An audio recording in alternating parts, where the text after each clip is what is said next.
Hello, YouTubers.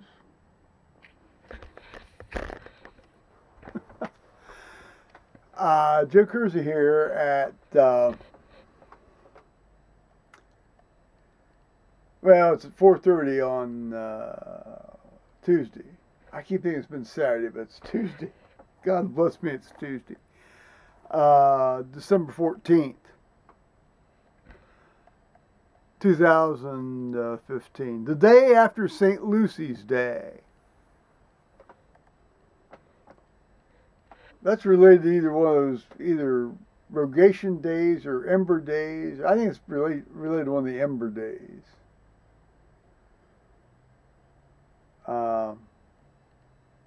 That wasn't a big part of my growing up. It is in some of the more ultra organized churches. Okay, fine. No, that's fine. I know I sound sarcastic. I don't mean it that way. But I sound sarcastic a lot of times when I don't mean to be sarcastic. Oftentimes I sound sarcastic when I'm being, my most deadly serious. Well, that's neither here nor there. I'm going to have a little snort here. I just went down and checked the mail, negotiating the mud field down at the end of the driveway. And Liz went by just as I was waiting to be able to stick my head out into the traffic stream. And she honked, and I waved. But she didn't stop to see. Often she stops to check if she gets her mail, but she didn't this time. So I don't know. See, if they always get mail because of Henry, And, well, I didn't have any leading indicator there then, did I? That's okay. It'll be safe. It's a nice enclosed mailbox. It's not like it's not like my old one, which you have seen in some of my videos, which is now long gone. But I'm waving around. Paul has awakened from his nap. And I don't know what the fuck he's doing. But now, on to the real topic of today. Here, let's see if I can sort of fixate this a bit better without waving around. A friend of mine suggested that I talk about Larry's Bar in Columbus, Ohio. Well, from hyperbolicGrind Zero's video yesterday, it was clear that from what people said and from what Paul said to me, he says, Larry's was there in the 1920s, and he says my mom and dad, which would mean in the 30s and 40s, 30s because Paul's dad went off to war in 1945. Early 1944, just to arrive over there in time for the Battle of the Bulge.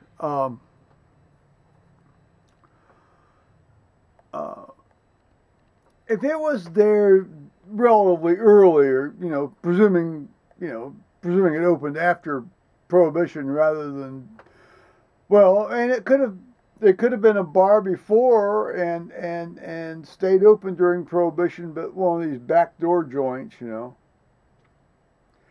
I've heard two stories about that, so I don't know if that's, which one is true. They might, in a way, they might both be true,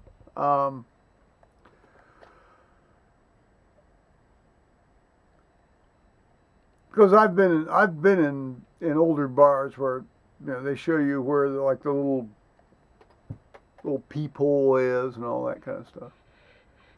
Well, be that as it may, I think there's enough. I think the balance of the evidence in my own personal experience from hearing people I respect, whose memory I respect, and think's relatively accurate. I think it probably was. I have a feeling this Larry bar was opened certainly in the late 1920s, early 1930s, mid 1930s. The reason I'm reluctant to, the reason I even bring this up is that I did anesthesia on the then owner of the bar when I was going to the bar in the mid 1980s. I did anesthesia him twice. I think there was like a 3 or 4 year interval between the two things.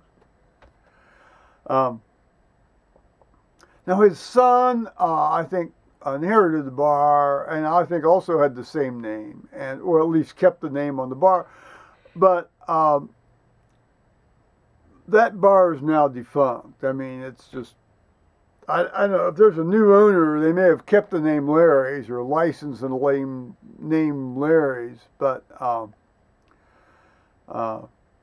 in any case, I understand it's been remodeled. It's been turned into one of these fern bars, one of these, blonde wood,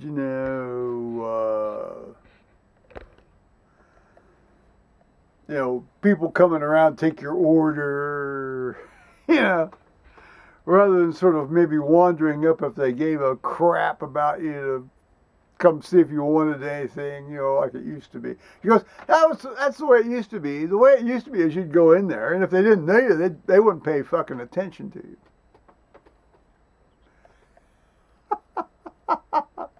But if you were with people they knew, then they'd come over and they'd get to know you. And then if you came in on your own a couple times later,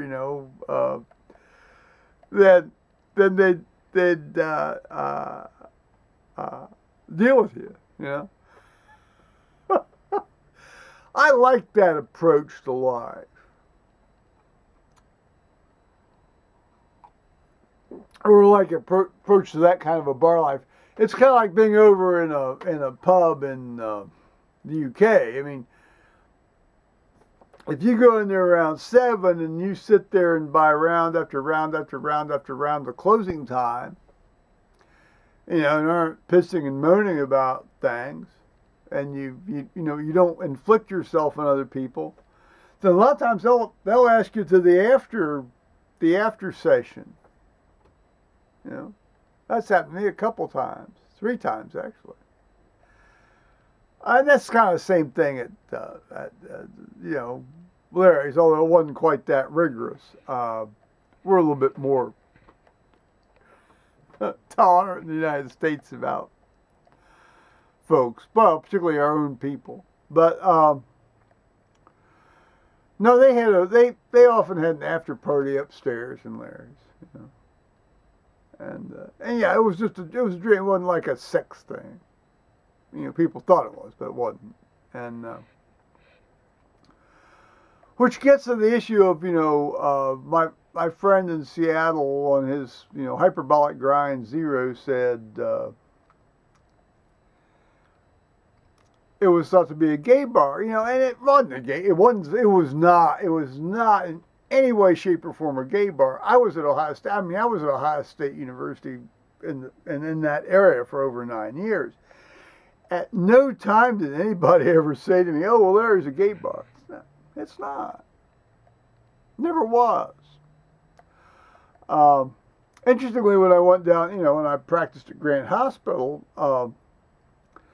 and this one orthopedic surgeon, I'll use his name, James Rutherford. He wasn't a bad surgeon, by the way. Found out about me. He says, "Oh, and of course, by that time, people sort of knew I was gay because of, there was this whole move for a petition in Columbus and, get an ordinance passed in Columbus, non-discrimination ordinance passed. And I had signed my name to one of the long newspaper ads. And he said, "Oh, did you go to Larry's bar?" I said, "Yeah, occasionally I did. I didn't go very often." I said, when I was an undergraduate, I went to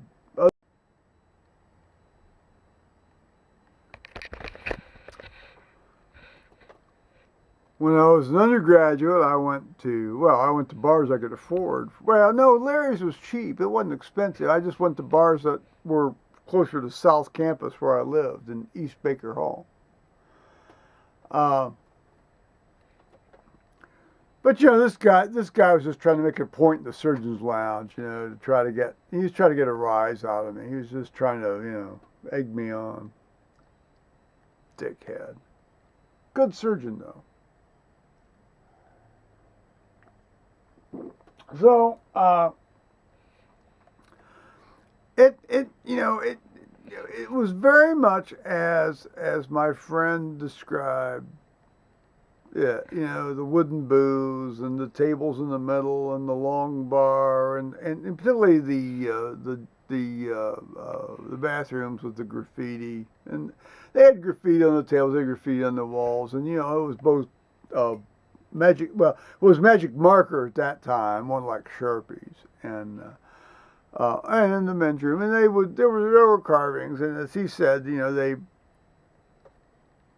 they whitewashed over it every now and again, and it was really it was like a history slate in Columbus, Ohio, from time to time. And this isn't quite to the point, but I'll tell you anyway. When our friend Elizabeth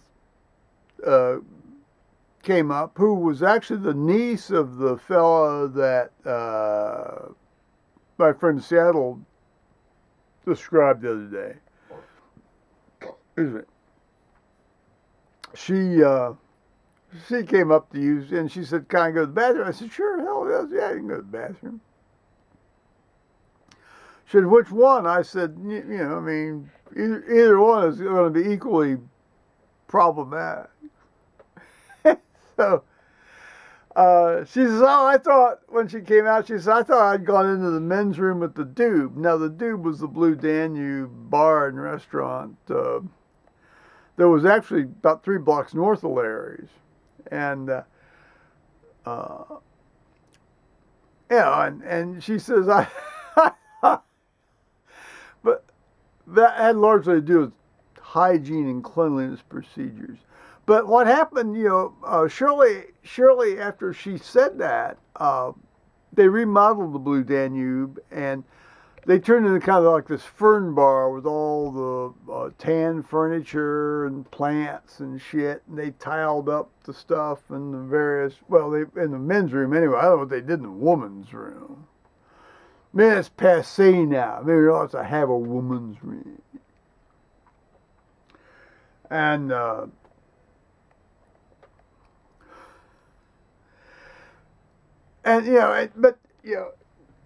I did go in there. I did have occasion to go in there after she'd made that remark, and I went in and took a leak one night.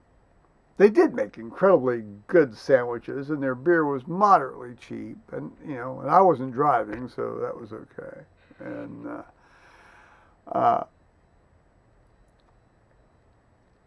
over one of the urinals, now, at that time. A fellow named Christian Siciliani was the conductor of the Columbus Symphony Orchestra. And you had a lot of artsy folks would go to the Blue Danube and so forth. And over one of the urinals was like, Christian Siciliani is simply ... and then there was space left below for, what you thought he was. And the first entry was an asshole. Now, I never had occasion to go back and see what subsequent entries had been, proffered onto this little thread, if you will, of men's room wall commentary. This was pre-internet, so it's kind of like an early view of what the internet has become on some of these, discussion rooms and things.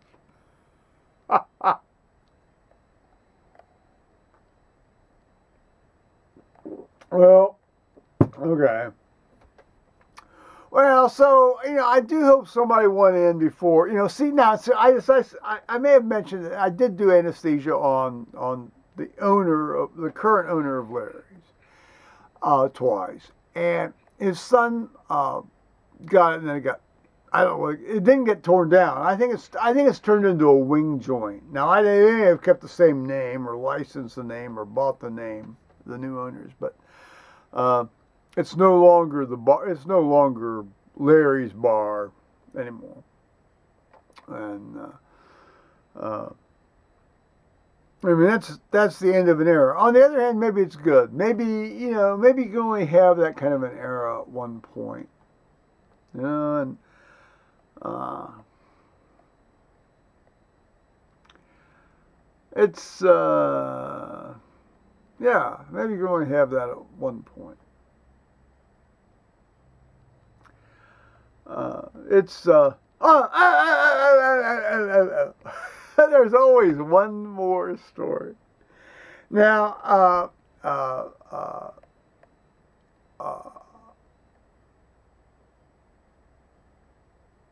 another one of these relatives, let's put it this way: Greer's nephew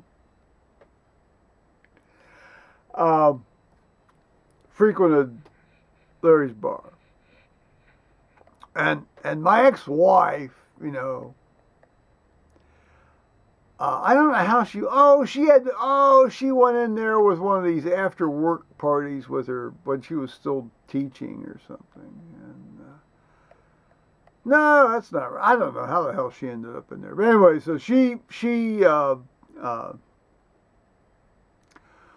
went in there, and Blake's nephew started licking her arm.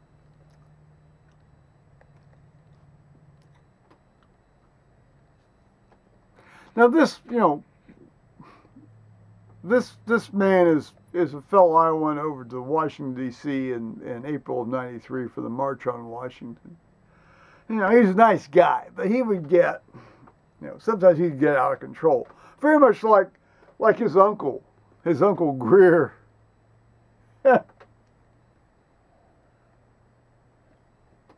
So she licked my, I guess it was then ex-wife's arm. Oh. Now it turns out that a few months later,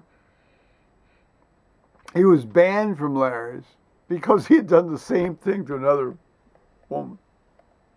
He was kicked out and banned for life.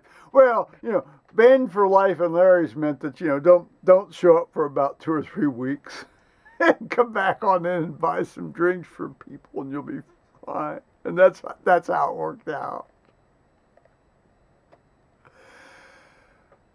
Oh yeah, well, what a shame, and it wasn't a gay bar. Yeah, there are a lot of gay people in there, but there are also a lot of really oddball, off the wall, interesting folks there that, gay, straight, fucking the cow in the back pasture or whatever, are great to know. So, alrighty, I'm gonna just. Yeah, I thank my friend in Seattle for that suggestion. So, bye bye, YouTubers. Here you go. Oh wait, where are we? Oh, wait a minute. What am I doing? Oh, Joe, what the fuck am I doing here? Come here, dude. Here. Oh, there we are. That's what I'm looking for. There we are. See? It's amazing what happens to people, isn't it? If they apply themselves.